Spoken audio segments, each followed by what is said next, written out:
Hello, my fellow Aquarians. Welcome into Great Awakener Ether Realm. My name is Kimberly, and I am going to be doing a weekly astrological report for January 13th through the 19th of 2025. So we are going to start off with the Sun in Capricorn, which is our 12th house, also with Mercury.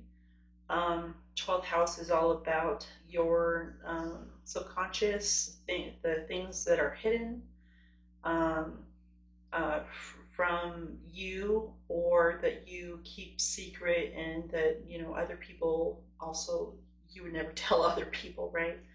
Um, it also has to do with dreams as well. So that being said, the moon there's going to be a full moon on Monday, January 13th, um, in Cancer, which is your sixth house. Okay, so the reason that full moons are so intense is that you have Sun, which is your ego, and Moon, which is your emotions, and they're pulling against each other. That's why full moons, bring out the lunatics in us, right? So we also have the Mars here. This is going to be happening at 23 degrees. So if you have any natal planets at 23 degrees or within 5 degrees of that, those are going to be hit the worst, okay? We also have Mars at 26 degrees in retrograde. Mars rules our third house of community in Aries. Community, short distance travel, early learning, okay, communication, commerce. It also Mars also rules Scorpio, which is our career sector, or 10th house of our career sector. Okay. The full moon is going to be sextile Uranus in Taurus, which is our home sector. Uranus has been in Taurus for about 7 years now, since 2019. It's been causing some upheaval, hasn't it? Especially if right now, if you're in the third decan, yeah, that's where your 23 degrees is going to really get you there. But since it's at a sextile, it's definitely a softer aspect. All right. And of course, Uranus is our ruling planet, so we know how that energy goes anyway. The moon also trines Neptune in Pisces, which is our second house of values, how we value ourselves and also our earned income. Okay, so this might bring some, Cancer is our work section, Pisces is our value section, so it might bring some illumination into how we value our work. And are you making enough money? Do you think that you are more valuable than what you are making right now? Okay, and also with Mars, that also rules Scorpio. That's also our the other water house, our career sector. So you have your value sector, your work sector, and your career sector being illuminated through this full moon. Okay, and since it's also hitting your subconscious sector, you're thinking about a lot of how you value yourself through your work and career.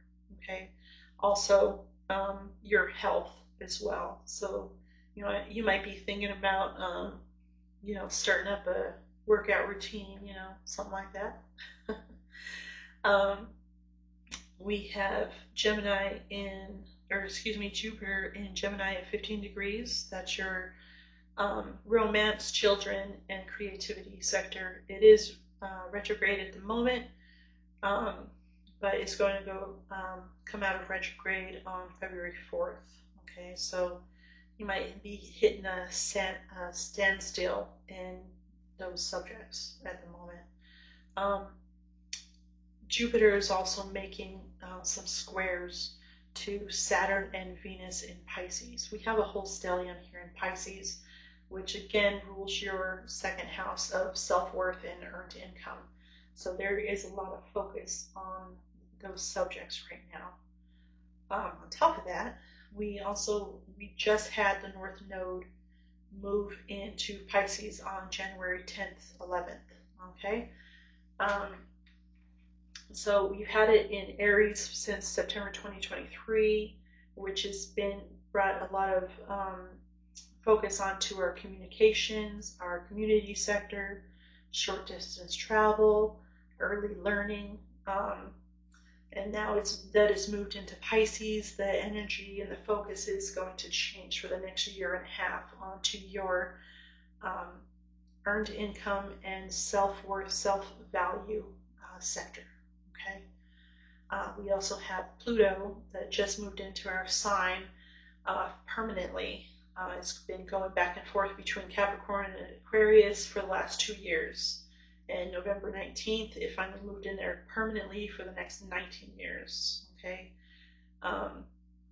The back and forth was able to let us acclimate a little bit to the energy, but it's still going to be a new energy. You know, it's going to probably take a little while to.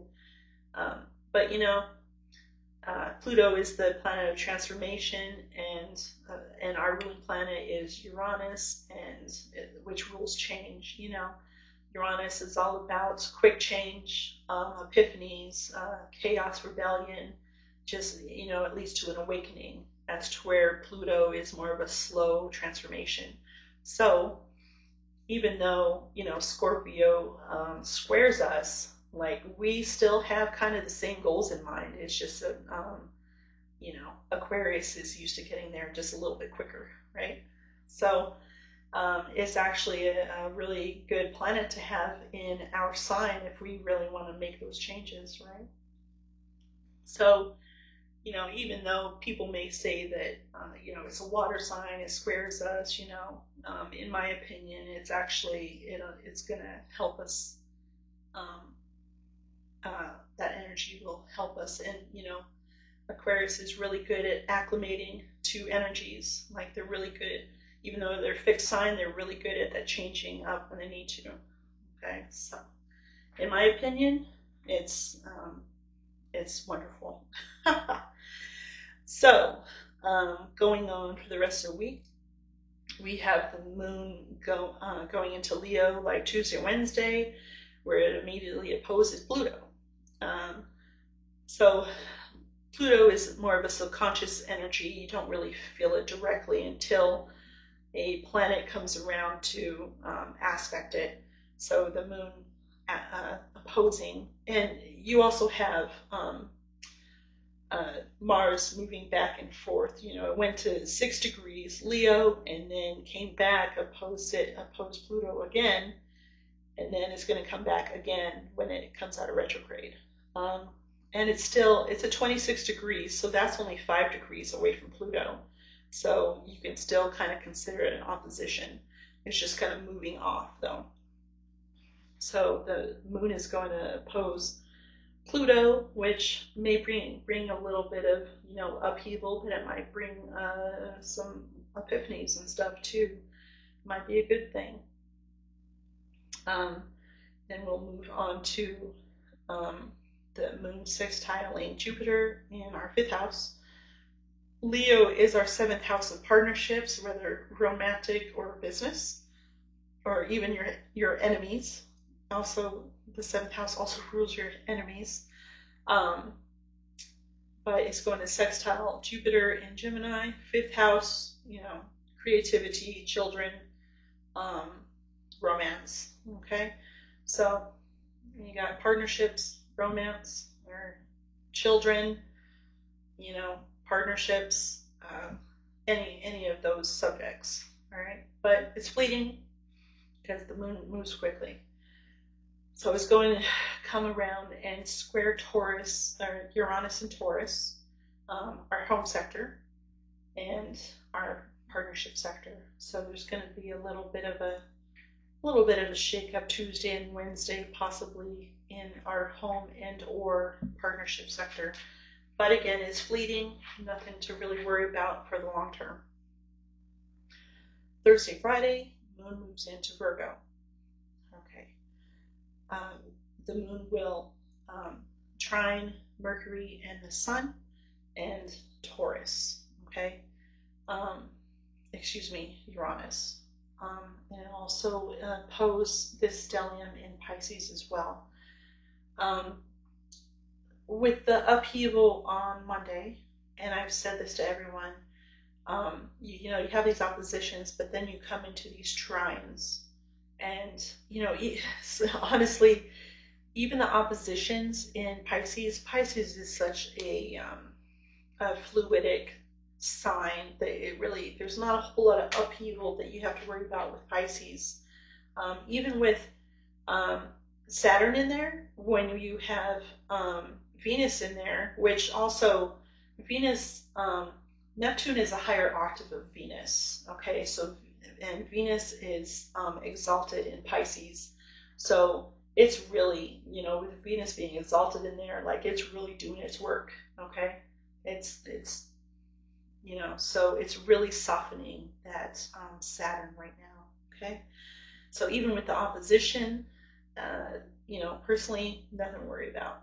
And then you got these trines. So Thursday, Friday, you know, even though Virgo is your 8th house of other people's money, sex, death, and transformation, you know, you still have all of these good aspects that it's making. So, especially to its ruling planet in of Mercury. Okay. This weekend, moon moves into Libra, our 9th house of expansion. Long distance travel, higher learning. It immediately trines Pluto, and then goes into a trine with Jupiter. These are really good aspects for Aquarius, you know. Really love those air signs, right? But at 23 degrees, it's also going to come in and hit that axis of the full moon, okay?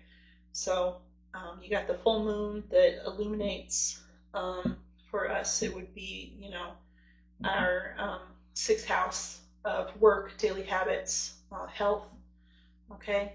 Anything that needs to be illuminated and anything that needs to be closed out or attention needs to be drawn to is going to become over here in squaring.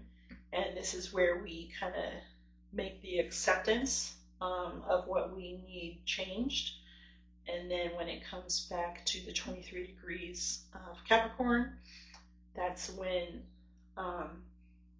you're going to make a decision on what to do, how to do it, and then when it comes this way, you're ready to take action, pretty much. Okay, that's kind of how you need to look at full moon, new moon, quarter moon, and then we are going to have a new moon on the 27th in Aquarius. Okay, so let's see if I missed anything here. I'm pretty sure I got everything for the week. Actually, I don't think I explained, let's go back to this, okay? The North Node in Pisces. Your North Node is, you know, you call it your North Star, like where you want to focus on, where your future, where you're focused on your future. The South Node is for the past, okay? When the moon comes around and hits that South Node in Virgo, that is your other people's money, sex, death, and rebirth, transformation. The South Node is all about getting rid of what you no longer need in your life, okay? So you're going to be looking at, you know, anything that has to do with other people's money, which is, you know, taxes and debt and such, and then sex, death, transformation. All right, you can be doing a whole lot of transforming this next year and a half, which really goes to also the transforming that you're going to be doing with Pluto in your sign. And then you're going to be focused on also of going towards the future for your second house of values and your earned income, how you value yourself, what your self-worth is. Okay, that's what you're going to want to be focused on in the next year and a half, getting rid of anything that doesn't serve and going towards the things that do serve, right? So I'm pretty sure that's what I have for you for the week. Okay. If you would like to see next week's video, you're more than welcome to subscribe. I do offer personal readings of astrology and tarot. I also offer a lot of other healing modalities if you would like to visit my website.